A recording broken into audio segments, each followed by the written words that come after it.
Job chapter 1. Job's character and wealth. There was a man in the land of Uz, whose name was Job, and that man was perfect and upright, and one that feared God and eschewed evil. And there were born unto him 7 sons and 3 daughters. His substance also was 7,000 sheep, and 3,000 camels, and 500 yoke of oxen, and 500 she asses, and a very great household, so that this man was the greatest of all the men of the east. And his sons went and feasted in their houses, every one his day, and sent and called for their 3 sisters to eat and to drink with them. And it was so, when the days of their feasting were gone, about that Job sent and sanctified him, and rose up early in the morning, and offered burnt offerings according to the number of them all. For Job said, "It may be that my sons have sinned and cursed God in their hearts." Thus did Job continually. Satan allowed to test Job. Now there was a day when the sons of God came to present themselves before the Lord, and Satan came also among them. And the Lord said unto Satan, "Whence comest thou?" Then Satan answered the Lord and said, "From going to and fro in the earth, and from walking up and down in it." And the Lord said unto Satan, "Hast thou considered my servant Job, that there is none like him in the earth, a perfect and upright man, one that feared God and eschewed evil?" Then Satan answered the Lord and said, "Doth Job fear God for naught? Has not thou made a hedge about him, and about his house, and about all that he had on every side? Thou hast blessed the work of his hands, and his substance is increased in the land. But put forth thine hand now, and touch all he had, and he will curse thee to thy face." And the Lord said unto Satan, "Behold, all that he had is in thy power, only upon himself put not forth thy hand." So Satan went forth from the presence of the Lord. Satan takes Job's property and children. And there was a day when his sons and his daughters were eating and drinking wine in their eldest brother's house. And there came a messenger unto Job and said, "The oxen were plowing, and the asses feeding beside them. And the Sebans fell upon them, and took them away. Yes, they have slain the servants with the edge of the sword. And I only am escaped alone to tell thee." While he was yet speaking, there came also another and said, "The fire of God is fallen from heaven, and had burned up the sheep and the servants, and consumed them, and I only am escaped alone to tell thee." While he was yet speaking, there came also another and said, "The Chaldeans made out 3 bands, and fell upon the camels, and have carried them away, yes, and slain the servants with the edge of the sword, and I only am escaped alone to tell thee." While he was yet speaking, there came also another and said, "Thy sons and thy daughters were eating and drinking wine in their eldest brother's house. And behold, there came a great wind from the wilderness, and smote the 4 corners of the house, and it fell upon the young men, and they are dead, and I only am escaped alone to tell thee.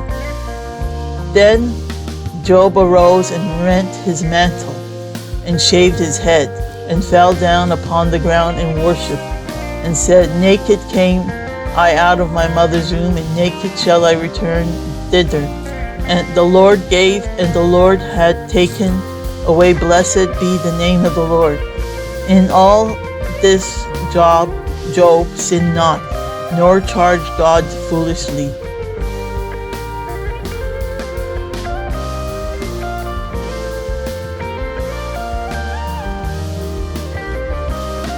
Satan's attacks Job's health. Again, there was a day when the sons of God came to present themselves before the Lord, and Satan came also among them to present himself before the Lord. And the Lord said unto Satan, From whence comest thou? And Satan answered the Lord and said, From going to and fro in the earth, and from walking up and down in it. And the Lord said unto Satan, Hast thou considered my servant Job, that there is none like him in the earth, a perfect and upright man, one that feareth God and as well as evil? And still he holdeth fast his integrity, although thou movest me against him to destroy him without cause? And Satan answered the Lord and said, Skin for skin, yes, all that a man had will he give for his life. But put forth thine hand now, and touch his bone and his flesh, and he will curse thee to thy face. And the Lord said unto Satan, Behold, he is in thy hand, but save his life. So went Satan forth from the presence of the Lord, and smote Job with sore boils from the sole of his feet unto his crown. And he took him a potsherd to scrape himself withal, and he sat down among the ashes. Then said his wife unto him, Dost thou still retain thine integrity? Curse God and die. But he said unto her, Thou speakest as one of the foolish women speaketh. What? Shall we receive good at the hand of God, and shall we not receive evil? In all this did not Job sin with his lips? Job's three friends. Now when Job's three friends heard of all this evil that was come upon him, they came every one from his own place. Eliphaz the Temanite, and Bildad the Sahite, and Zophar the Naamanite. For they had made an appointment together to come to mourn with him and to comfort him. And when they lifted up their eyes as far off, they knew him not. They lifted up their voice and wept, and they rent every one his mantle, and sprinkled dust upon their heads toward heaven. So they sat down with him upon the ground 7 days, 7 nights, and none spoke a word unto him, for they saw that his grief was very great.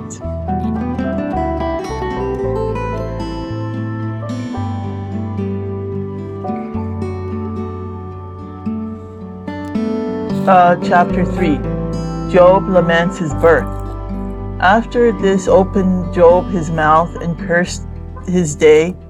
And Job spoke and said, Let the day perish wherein I was born, and the night in which it was said, There is a man-child conceived.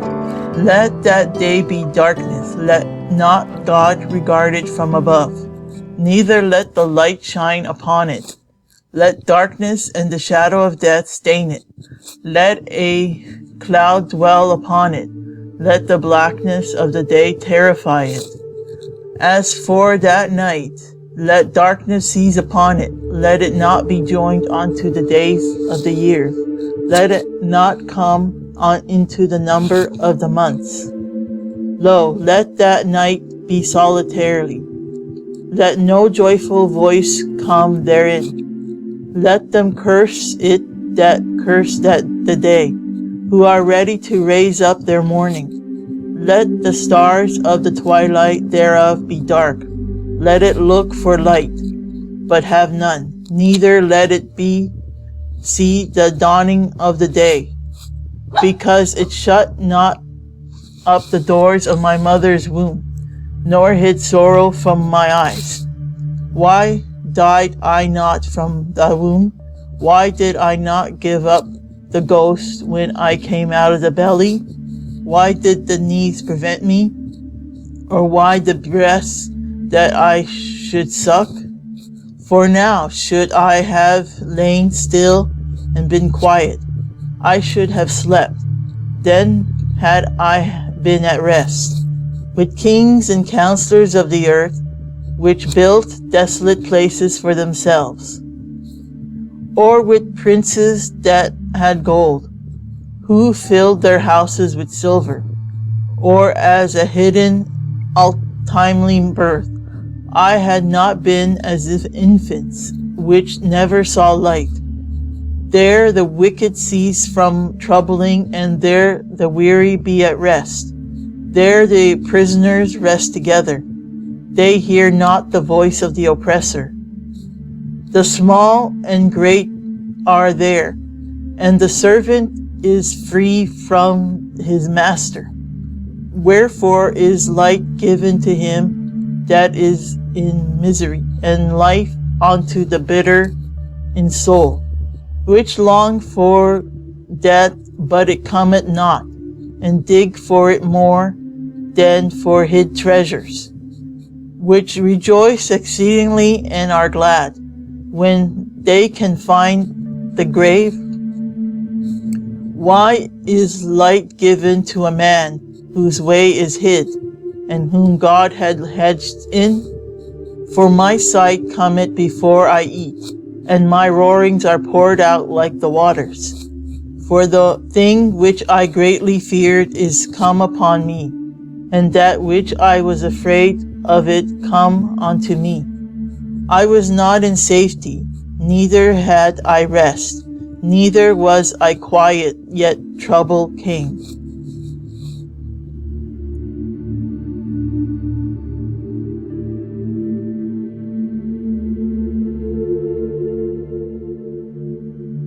Chapter 4. Eliphaz speaks, the innocent prosper. Then Eliphaz the Temanite answered and said, If we essay to commune with thee, wilt thou be grieved? But who can withhold himself from speaking? Behold, thou hast instructed many, and thou hast strengthened the weak hands. Thy words have upholden him that was falling, and thou hast strengthened the feeble knees. But now it is come upon thee, and thou faintest. It toucheth thee, and thou art troubled. It is not this thy fear, thy confidence, thy hope, and the uprightness of thy ways? Remember, I pray thee, whoever perished being innocent, or where were the righteous cut off, even as I have seen, they that plow iniquity and sow wickedness reap the same. By the blast of God they perish, and by the breath of his nostrils are they consumed. The roaring of the lion and the voice of the fierce lion and the teeth of the young lions are broken. The old lion perished for lack of prey, and the stout lion's whelps are scattered abroad. Now a thing was secretly brought to me, and my ear receiveth a little thereof. In thoughts from the visions of the night, when deep sleep falleth on men, fear came upon me and trembling, which made all my bones to shake. Then a spirit passed before my face.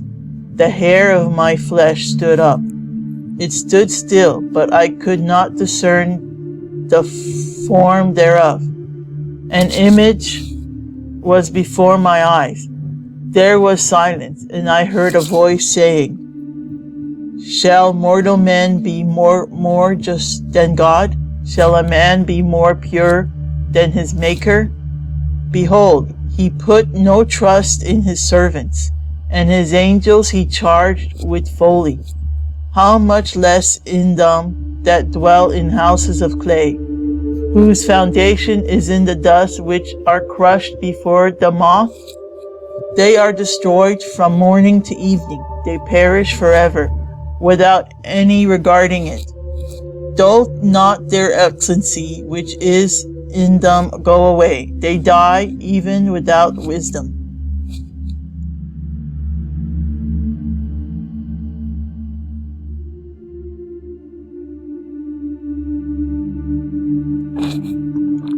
Chapter 5. Call now, if there be any that will answer thee. And to which of the saints wilt thou turn? For wrath killeth the foolish man, and envy slayeth the silly one. I have seen the foolish taking root, but suddenly I cursed his habitation. His children are far from safety, and they are crushed in the gate, neither is there any to deliver them. Whose harvest the hungry eat it up, and take it even out of the thorn. And the robbers swallowed up their substance. Although affliction cometh not forth of the dust, neither doth trouble spring out of the ground. Yet man is born unto trouble, as the sparks fly upward. I will seek unto God, and unto God would I commit my cause, which doeth great things and unsearchable marvelous things without number, who giveth rain upon the earth, and sendeth waters upon the fields, to set up on high those that be low, that those which mourn may be exalted to safety. He disappointed the devices of the crafty, so that their hands cannot perform their enterprise. He taketh the wise in their own craftiness, and the counsel of the froward is carried headlong. They meet with darkness in the daytime, and grope in the noonday as in the night. But he saveth the poor from the sword, from their mouth, and from the handy of the mighty. So the poor had hope, and iniquity stopped her mouth. Behold, happy is the man whom God corrected. Therefore despise not thou the chastening of the Almighty. For he maketh sore and bindeth up. He wounded, and his hands make whole. He shall deliver thee in 6 troubles, yes, in 7. There shall no evil touch thee. In famine he shall redeem thee from death, and in war from the power of the sword. Thou shalt be hid from the scourge of the tongue, neither shalt thou be afraid of destruction when it cometh. At destruction and famine thou shalt laugh, neither shalt thou be afraid of the beasts of the earth. For thou shalt be in league with the stones of the field, and the beasts of the fields shall be at peace with thee. Thou shalt know that the tabernacle shall be in peace, and thou shalt visit thy habitation, and shall not sin. Thou shalt know also that thy seed shall be great, and then offspring as the grass of the earth. Thou shalt come to thy grave in a full age, like a shock of corn, cometh in this season. Lo, this we have searched it, so it is hear it, and know thou it for thy good.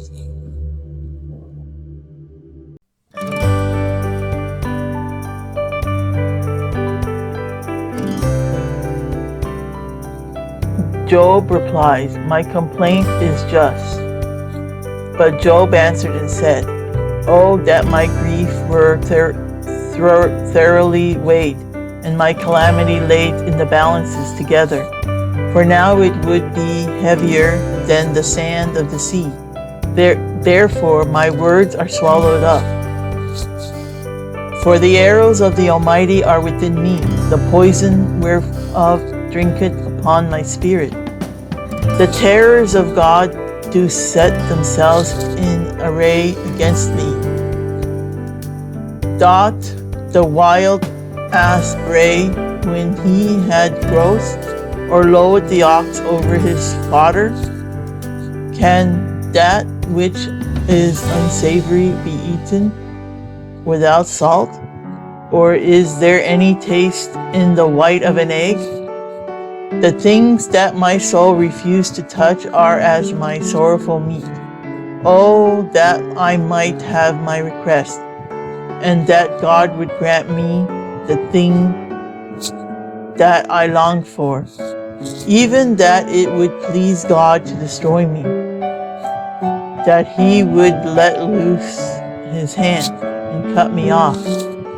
Then should I yet have comfort, yes. I would harden myself in sorrow, let him not despair, for I have not concealed the words of the Holy One. What is my strength, that I should hope? And what is my end, that I should prolong my life?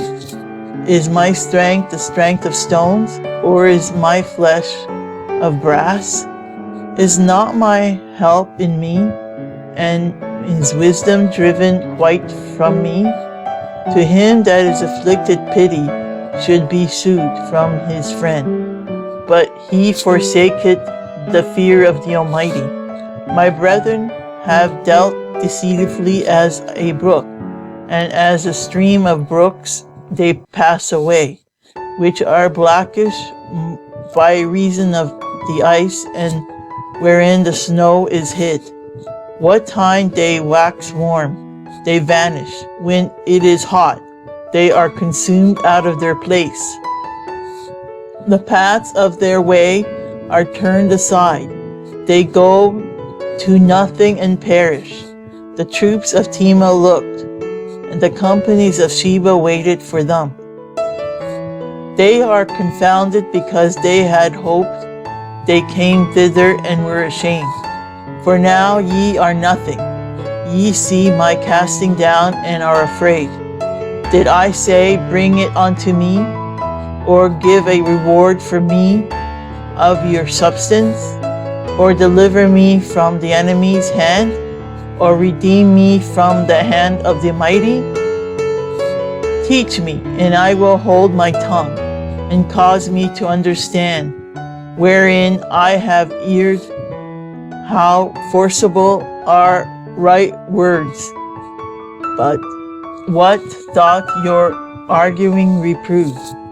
Do ye imagine to reprove words and the speeches of one that is desperate, which are as wind?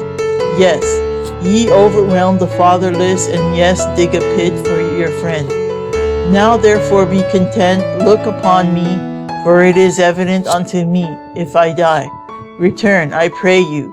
Let it not be iniquity. Yes, return again. My righteousness is in it. Is there iniquity in my tongue?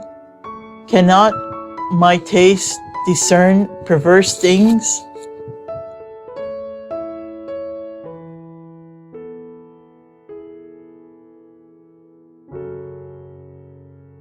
Chapter 7. Job continues, my life has no hope. Is there not an appointed time to man upon earth? Are not his days also like the days of an hireling? As a servant earnestly desireth the shadow, and as an hireling looketh for the reward of his work, so am I made to possess months of vanity, and wearisome nights are appointed to me. When I lie down, I say, when shall I rise, and the night be gone? And I am full of tossings to and fro unto the dawning of the day. My flesh is clothed with worms and clots of dust. My skin is broken and become loathsome. My days are swifter than a weaver's shuttle. and are spent without hope.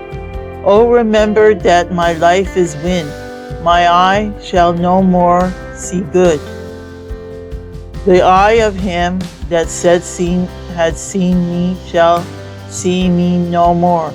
Thy eyes are upon me, and I am not. As the cloud is consumed and vanished away, so he that goeth down to the grave shall come up no more. He shall return no more to his house, neither shall his place know him any more. Therefore I will not refrain my mouth. I will speak in the anguish of my spirit. I will complain in the bitterness of my soul. Am I a sea or a whale, that thou settest a watch over me? When I say my bed shall comfort me, my couch shall ease my complaint, then thou scarest me with dreams, and terrifiest me through visions, so that my soul chooseth strangling and death rather than my life. I loathe it, I would not live always. Let me alone, for my days are vanity. What is man, that thou shouldest magnify him, and that thou shouldest set thy heart upon him, and that thou shouldest visit him every morning, and try him every moment? How long wilt thou not depart from me, nor let me alone till I swallow down my spittle? I have sinned, what shall I do unto thee, O thou preserver of men? Why hast thou set me as a mark against thee, so that I am a burden to myself? And why dost thou not pardon my transgression, and take away my iniquity? For now shall I sleep in the dust, and thou shalt seek me in the morning, but I shall not be.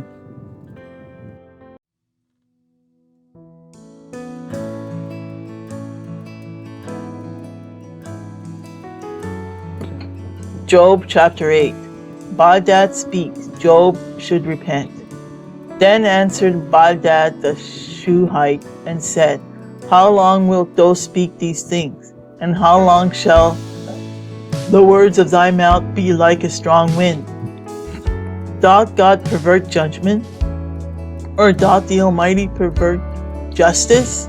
If thy children have sinned against him, and he have cast them away from their transgression, if thou wouldest seek unto God Beton, and make thy supplication to the Almighty, if thou were pure and upright, surely now he would awake for thee, and make the habitation of thy righteousness prosperous. Though thy beginning was small, yet thy latter end should greatly increase. For and inquire, I pray thee, of the former age, and prepare thyself to the search of their fathers. For we are but of yesterday, and how nothing, because our days upon earth are a shadow. Shall not they teach thee, and tell thee, and utter words out of their heart? Can the rush grow up without mire? Can the flag grow without water? While it is yet in his greenness and not cut down, it withered out before any other herb. So are the paths of all that forget God, and the hypocrite's hope shall perish. Whose hope shall be cut off, and whose trust shall be a spider's web. He shall lean upon his house, but it shall not stand.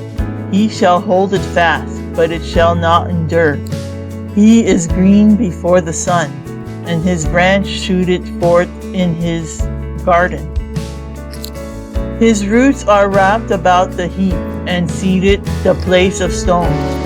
If he destroy him from his place, then it shall deny him, saying, I have not seen thee. Behold, this is the joy of his way, and out of the earth shall others grow. Behold, God will not cast away a perfect man, neither will he help the evildoers, till he fill thy mouth with laughing, and thy lips with rejoicing. They that hate thee shall be clothed with shame, and the dwelling place of the wicked shall come to naught.